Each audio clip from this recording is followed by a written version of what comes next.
far. Quando vicino le passai, nei suoi occhi la guardai, incominciò così la nostra storia d'amor, una storia che sto vivendo per lei.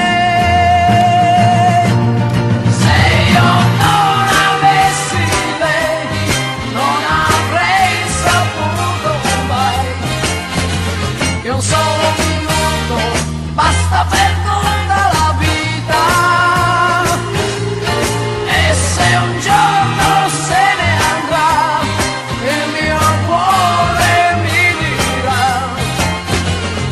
è stato bello, ma da solo che farò? Verso sera insieme a lei per la strada a camminar, e quando siamo stanchi ormai lentamente ritornar, leggo negli occhi suoi la nostra storia